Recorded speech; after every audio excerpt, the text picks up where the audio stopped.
भवतु सह नो भुनक्तु सह वीर्यं करवावहै तेजस्विनावधीतमस्तु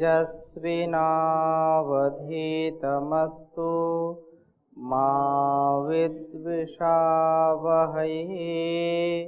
ओम शांति शांति शांति। प्राणायाम का विषय चल रहा है और प्राणायाम की कितनी महिमा गाई गई है वेदों में, कितना इसका बखान किया गया है इस प्राण विद्या का, जिससे हम इस शरीर में किसी भी प्रकार की बीमारी का शिकार ना हो। हमारी यह धरोहर, हमारा जो स्वास्थ्य है, चाहे मानसिक स्वास्थ्य हो या शारीरिक स्वास्थ्य हो, ईश्वर प्रदत्त ये बहुत बड़ी धरोहर है, बहुत बड़ा धन है, बहुत बड़ा वैभव है। और स्वस्थ रहना हम सबका जन्म सिद्ध अधिकार है। यदि हम अस्वस्थ रहते हैं तो इस निधि का, इस धरोहर का ये अनादर है। उस परमात्मा प्रदत्त वस्तु का सर्वथा अनादर है।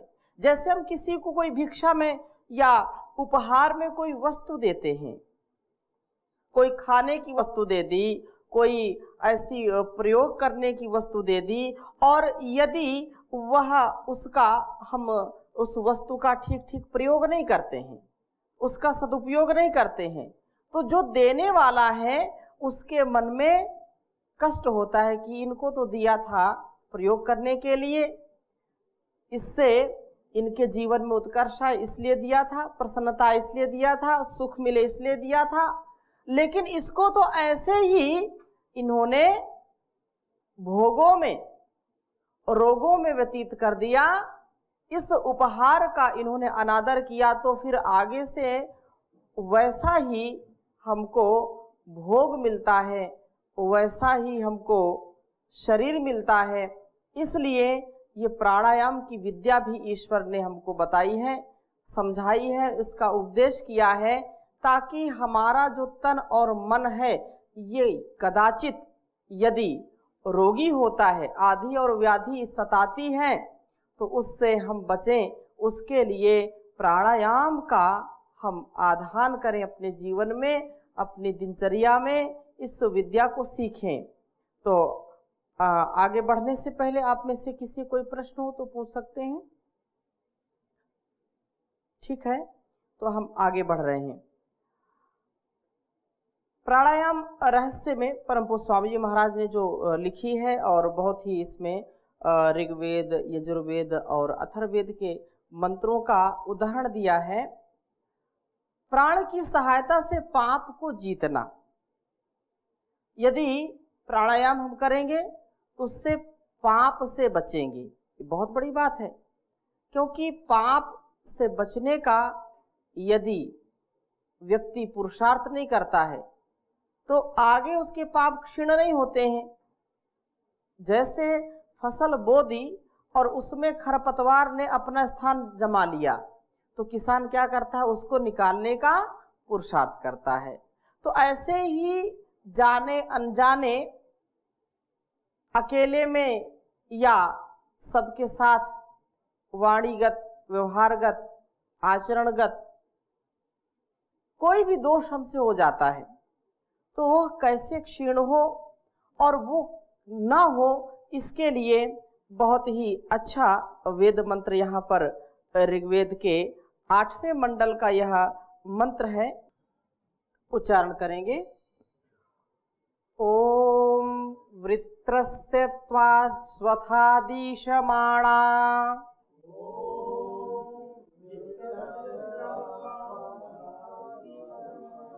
वृत्रस्य त्वा स्वसाथादिशमाणा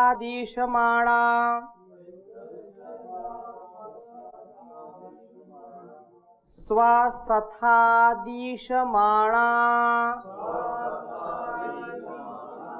विश्वे देवा अजहूर्ये सखायः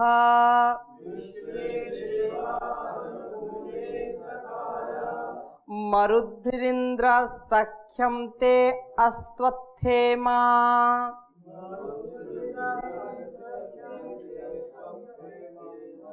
मरुद्भिरिन्द्र सख्यं ते अस्त्वत्थेमा विश्वाः पृतना जयासि ॐ वृत्रस्यात्वा स्वसथादीशमाणा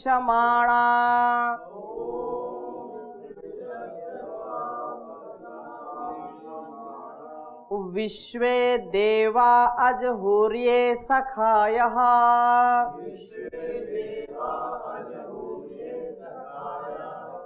मरुद्भिरिन्द्र सख्यं ते अस्त्वथेमा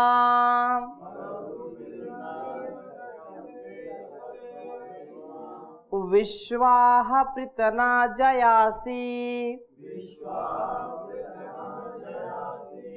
तो यह ऋग्वेद का जो मंत्र है, इसमें इसका महिमा मंडन किया गया है कि पाप से हम कैसे बचें, पाप को कैसे जीतें। तो बहुत ही स्पष्टता से ये बात कही है कि विश्वे देवाः, अन्वय करते हुए यहाँ पर बात कही जा रही, विश्वे देवाः ये सखायः वृत्रस्य स्वसथात् ईशमाणाः, अर्थात संपूर्ण दिव्य गुण जो पहले सखा थे वे पाप के श्वास से ईशमाणा भयभीत होते हुए त्वाम अजहू, तुझको छोड़ गए।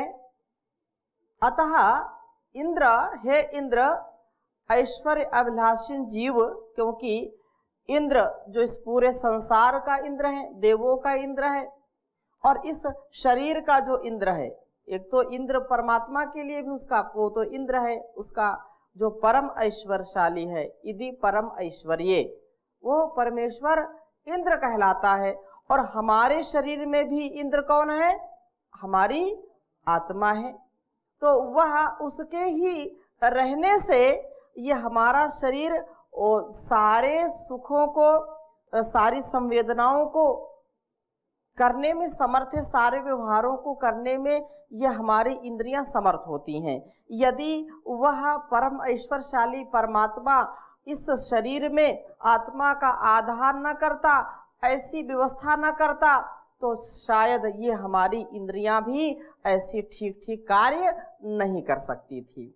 इसलिए कहा कि हे इंद्र, ऐश्वर्य अभिलाषी जीव मरुद भी, मरुतों के साथ अर्थात प्राणों के साथ, ते सख्यम अस्तु, तेरा सख्य हो अर्थात तेरी मित्रता हो, तेरा जो है मैत्री भाव हो, सखा का भाव हो। अथ तो इससे क्या है, इमाह विश्वाह, इन सारे पृतनाह, जो पृतना यहाँ आया है, इन सारे पृतनाह अर्थात पृतना जो उपद्रव हैं, हमारे अंदर की जो कमियां हैं, जो न्यूनताएं हैं, जो कमी है, उसको जयासी, उसको जीत सके। जब तक प्राणायाम नहीं करेंगे, जब तक प्राणों का आधार नहीं करेंगे, प्राणों का नियमन नहीं करेंगे, उनको हम जब तक संभालेंगे नहीं, प्राणायाम का अभ्यास जब तक नहीं करेंगे, तब तक यह हमारा तन और मन स्थिर नहीं रह सकता। और तन मन स्थिर नहीं होगा तो इंद्रियों को तो खुली छूट मिली है, ये अपने इच्छित विषय में जाकर के जरूर गिरेंगी। तो आगे कहा कि आत्मा के अंदर अनेक दिव्य गुण हैं, ये शुद्ध हैं, बुद्ध हैं, अजर हैं, अमर हैं, नित्य हैं, सनातन हैं, परंतु दया, क्षमा, ये सारी चीजें, दया, क्षमा, धृति, शौच, संयम, अहिंसा, सत्य, दम आदि नाना गुण हैं इसके। जब तक आत्मा में पाप का प्रवेश नहीं होता है, ये गुण सदा सर्वदा बढ़ते रहते हैं। जो गुण इसमें गिनाए कि दया, क्षमा, धृति, शौच, संयम, अहिंसा, सत्य, दम, ये अनेक और जितने भी हमारे भद्र के लिए, हमारे कल्याण के लिए जो भी गुण हैं वो सतत बढ़ते रहते हैं, उनमें कोई कमी होती नहीं है। और जब जो है धर्म, अर्थ, काम, मोक्ष का चतुर्वर्ग भी पवित्र आत्मा में अविरोध भाव से रहता है, जो पुरुषार्थ चतुष्ट है, धर्म, अर्थ, काम और मोक्ष। तो गुणानुरागादिव सख्यमिवी इवान, मानो ये गुण के प्रेम के कारण परस्पर मित्र बने हुए हैं। देवों का वृत्र के साथ सदा संग्राम रहता है। वृत्त आच्छादक पाप को कहते हैं। पाप सद्गुणों का विरोध करता है। जैसे आसमान में जो है बादल आ जाते हैं और सूर्य को ढक लेते हैं। सूर्य कभी जो है अपने प्रकाश को समेटता नहीं है, लेकिन सूर्योदय हुआ, प्रकाशित होने लगा, और कई बार ऐसा आता है कि बिल्कुल अंधकार हो जाता है। तो वृत्र, जो वृत्रासुर भी एक है, तो असुर है। तो ऐसा कहा कि यह जब इसको इंद्र अपने वज्र का प्रहार करता है तो ये नीचे धराशायी हो जाता है, अर्थात पानी के रूप में सारे पृथ्वी पर फैल जाता है। ऐसे ही जब यह आत्मा जो इंद्र है, जो इंद्र अपने वृत्रासुर को, अर्थात इसके अंदर जो पाप का भाव आने लगता है या पाप का एक आवरण छाने लगता है, तो उसको हटाने के लिए जब तक आत्मज्ञान नहीं होगा, और आत्मज्ञान कब होगा? जब इंद्रियां हमारी संयमित होंगी। वो संयमित कब होंगी? जब हम प्राणायाम करेंगे। एक दूसरे के ये पूरक हैं, इसलिए सद्गुण पाप को मारने का यत्न करते हैं और पाप सद्गुणों का विरोध करता है। घमासान युद्ध चलता रहता है, हमारे अंदर भी युद्ध चलता रहता है। एक क्षण में लालच आती है, एक क्षण में क्रोध आता है, एक क्षण में द्वेष आता है, एक क्षण में काम की भावना आती है, वासनाएं आ जाती हैं, और दूसरी ओर उनके समक्ष दया का भाव, प्रेम का भाव और पवित्रता का भाव आता है। वासनाओं से जो है विराग हो जाता है, वैराग्य की स्थिति आती है। एक तरफ राग है, एक तरफ वैराग्य है। हमको क्या चाहिए? हमको जो हमारे और इस संसार के लिए कल्याणकारी है वो चीज हमको चाहिए, उसके लिए हम सदा पुरुषार्थ करते रहें। तो इसमें इस प्रकार से आत्मा से द्वंद्व छिड़ जाता है। जब आत्मा वृत्र की ओर अधिक झुक जाता है, तब वृत्र के श्वास के डर के मारे विश्वे देवा अजहूर्य सखायः, सारे दिव्य गुण जो पहले आत्मा के सखा थे, आत्मा को छोड़ जाते हैं। पाप की वृद्धि के साथ सब देव दिव्य गुण नष्ट हो जाते हैं। यदि भोग वासना ने, पाप ने अपने आप को ज्यादा बढ़ा लिया, तो फिर वहां पर ये सारा हमारा जो वैभव है, जो गुण है, वो उनके साथ हो जाता है और पाप अपना अधिकार जमा लेता है। जैसे लुटेरा आता है और सब कुछ लूट करके लेके चला जाता है, सारे जीवन की पूंजी को, सारे जीवन भर जो खून पसीने से कमाया है, और लुटेरा आया सारा धन वैभव लेकर के चला जाता है। ऐसे ही जब वृत्र हमारे अंदर का जो आसुरी भाव है, जो पशुता का भाव है, वो जब अपना अधिकार जमा लेता है तो हमको पाप युक्त कर देता है, पाप का आवरण आ जाता है। और जब पाप का आवरण छा जाता है तो जो ज्ञान का प्रकाश है वो ढक जाता है।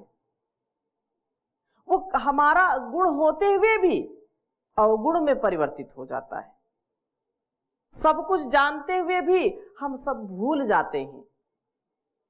इसलिए ये विशेष बात यहाँ पर कही जा रही है कि दिव्य गुण नष्ट हो जाते हैं इससे, और दिव्य गुणों के नाश के साथ आत्मा का क्या रह जाएगा।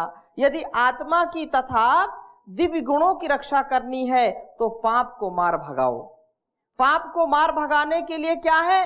मरुत, मरुत भृंद्र, यह मरुत आया ना, अर्थात प्राण विद्या, प्राणायाम के द्वारा मरुत भृंद्र सख्यम त्यस्तु, मरुत से मित्रता करो, इस प्राण से मित्रता करो, प्राणायाम से मित्रता करो।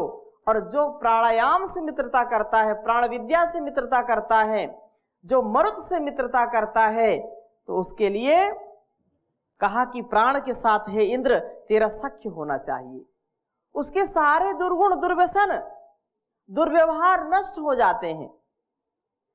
इसलिए ईश्वर उपदेश कर रहे हैं कि प्राणों के साथ तुम मित्रता करो हे इंद्र, हे आत्मा, प्राण विद्या को सीखो, प्राण विद्या का आधान करो। प्राणों के साथ सख्य का अर्थ प्राण आत्मा के अनुकूल चले। जैसे हमारा मित्र होता है, और मित्र वही है जो मित्र की बात माने, और जो उसका विरोध करे वो मित्र किस बात का। हाँ, ये बात जरूर है कि कभी कभी अज्ञानतावश लोक में कोई गलत कार्य करना चाहे तो मित्र उसका विरोध करता है कि ये काम ठीक नहीं है। वो एक ज्ञान की स्थिति है और होना भी चाहिए, परंतु यहाँ पर जब एक साथ दोनों का हृदय मिला होता है तो दोनों साथ साथ इस संग्राम को जीतते हैं। इस संसार के संग्राम को, अंदर के संग्राम को, एक दूसरे को उठाते हुए आगे बढ़ना, ये मैत्री भाव है, मित्रता है, ये सख्य है, सखा भाव है। इसलिए कहा कि प्राणों के साथ सख्य का अर्थ है प्राण के आत्मा के अनुकूल चलना। इस समय अवस्था यह है कि साधारण मनुष्य को अपने श्वास प्रश्वासों की गति का कोई ज्ञान नहीं है। पहले कितना विज्ञान था, श्वासों को, नाड़ी का देखना, उसकी धड़कन, और व्यक्ति को जो है उसके श्वास से पता चल जाता था कि ये कितनी इसके अंदर कमजोरी है और कितना ये व्यक्ति शक्तिशाली है, कितना बलशाली है। उसके प्राणों से पता चल, एक कोई बगल में बैठा है और कोई व्यक्ति दमा श्वास से या अन्य उससे श्वास संबंधित कोई बीमारी से पीड़ित है, तो हमको अभी भी पता चलता है कि क्या स्थिति इसकी है। प्राण जितना हमारा स्थिर होगा, प्राण जितना हमारा अटल होगा, उतना ही हमारा आत्मबल बढ़ेगा। परमात्मा की व्यवस्था के अनुसार अंदर आते और बाहर जाते हैं। आत्मा का शरीर में वास होने के कारण वे शरीर में बंधे अवश्य हैं, क्योंकि आत्मा है तो प्राण का आना जाना लगा रहेगा, और आत्मा ही नहीं रहेगी तो प्राण भी आएंगे जाएंगे नहीं। किंतु आत्मा की अनुकूलता से गति नहीं करते। जैसा आत्मा की अनुकूलता, जैसा आत्मा का उत्कर्ष हो सके, उससे उनका लेना देना नहीं होता है। इसलिए यदि प्राण आत्मा की अनुकूलता से गति करे तो शरीर में कभी कोई रोग ही ना हो ना, और प्राण यदि आत्मा के वश में हो तो मन और इंद्रियां भी आत्मा के वश में ही रहेंगे। मन वश में आ जाए तो इंद्रियां तो अपने आप वश में हो जाए, क्योंकि ये तो मन के अधीन है। प्राण के वश में होने से मन का वश में होना अनुभव से सिद्ध होता है। अतः वेद कहते हैं अथेमा विश्वा प्रतना जयासी। यहाँ हम जो वेद मंत्र पढ़ रहे हैं तो यहाँ पर यही बात कही जा रही है कि तब इन सब उपद्रवों को जीत सकेगा। जो हमारे अंदर बहुत बड़ा तूफान चल रहा है, जो बहुत बड़ी असावधानी से हम अपने पथ से भ्रष्ट हो रहे हैं, उसमें हम सफल हो जाएंगे।